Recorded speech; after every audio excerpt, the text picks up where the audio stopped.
জয় হিন্দ বন্ধুরা, আমার রান্নাঘরে তোমাদের সবাইকে স্বাগত জানাই। তো আমি এখন করব লোটে শুটকি। লোটে অনেকে লোটে বলে, আমাদের এখানে বলে লইট্টা শুটকি। লইট্টা শুটকি করব আলু মিষ্টি কুমড়া দিয়ে। তো সেটার জন্য আমি এখানে আলু মিষ্টি কুমড়া এরকমভাবে কেটে নিয়েছি। তার সঙ্গে আছে লইট্টা শুটকি। তার সঙ্গে এখানে আছে লঙ্কা দিয়ে পেঁয়াজ বাটা, শুকনো লঙ্কা দিয়ে পেঁয়াজ বেটে নিয়েছি আমি। আর এখানে আছে এরকম টুকরা টুকরা পেঁয়াজ, কাঁচা লঙ্কা আছে। আর এখানে আছে রসুন। এটা থেতো করা, বাটা বাটা থেতো একসঙ্গে মিশানো আছে, অল্প থেতো অল্প বাটা এরকমভাবে এটাকে করেছি। তার সঙ্গে থাকবে হলুদ লঙ্কার গুঁড়া, আর তার সাথে থাকবে লবণ আর তেল। তো চলো, এখানে কড়াই গরম হয়ে গেছে। তো এখন আমি এখানে তেল দিয়ে দেব। প্রথমে অল্প তেল দিয়ে শুটকিটাকে একটু ভাজা ফ্রাই মতো করে নেব, হালকা ফ্রাই। এটা এমনি জাস্ট জল দিয়ে ধুয়েছি শুটকিটাকে, কোনো গরম জল দিইনি, জাস্ট জল দিয়ে ভালো করে ধুয়ে নিচ্ছি। করে এই তেলটার মধ্যে এটাকে একটু ফ্রাই করব। এখন এটার মধ্যে দিয়ে দেবো অল্প পরিমাণে হলুদ, জাস্ট একটু অল্প পরিমাণে হলুদ দিয়ে দেবো, দিয়ে এটাকে একটু ফ্রাই করবো হালকা করে।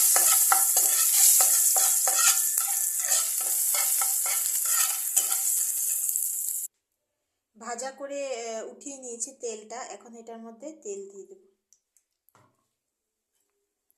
বেশি তেল তেলা হলে ভালো লাগে না, একটু তেল কম দিয়ে রান্না করলে এটা খেতে বেশি ভালো লাগে। বেশি তেল তেলা হলে স্বাদটা নষ্ট হয়ে যায়। তেল গরম হয়ে গেছে, এটার মধ্যে দিয়ে দেবো এই বড় বড় করে কেটে রাখা পেঁয়াজ। এটা দেওয়ার সাথে সাথে এখানে আলু আর মিষ্টি কুমড়াটা দিয়ে দিচ্ছি।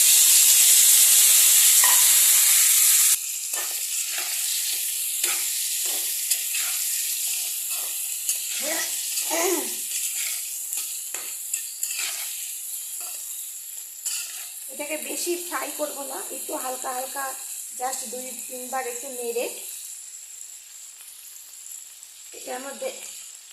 এটার মধ্যে দিয়ে দেবো লঙ্কার গুঁড়া আর হলুদ।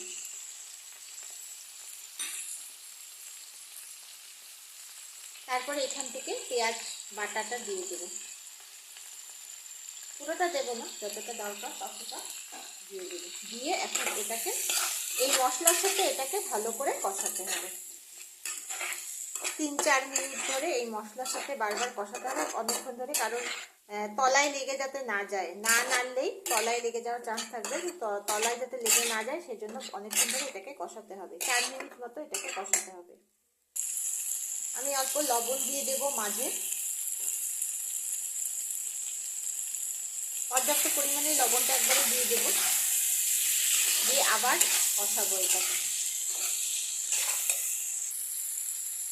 তারপরে দিয়ে দেবো অল্প করে চিনি। চিনিটা একদমই অল্প, একটু স্বাদটাকে ব্যালেন্স করার জন্য এই চিনিটা দেওয়া। এটাকে এখন যতটা পারা যাবে কষাতে হবে আর কি, কষানোর উপরে এটা স্বাদ বেরোবে। হয়ে গেছে আমার 4 মিনিট কষানো। এখন এটার মধ্যে রসুন থেতো আর বাটা একসঙ্গে করে রেখেছি, এটা দিয়ে দেবো, দিয়ে আবার 2 মিনিট একসাথে কষাতে হবে।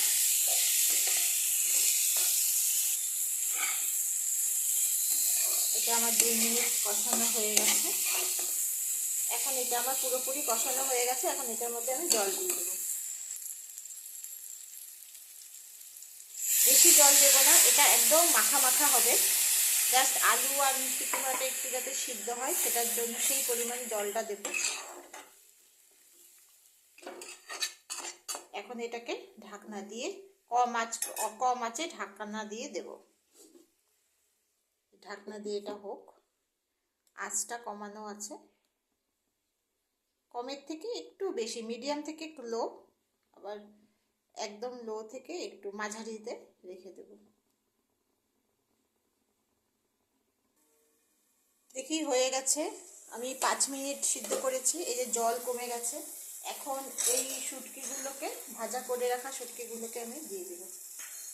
অনেকে বেশি করে দেয় শুটকি মাছটা, তা আমি একটু অল্পই দিই, জাস্ট গন্ধটার জন্য।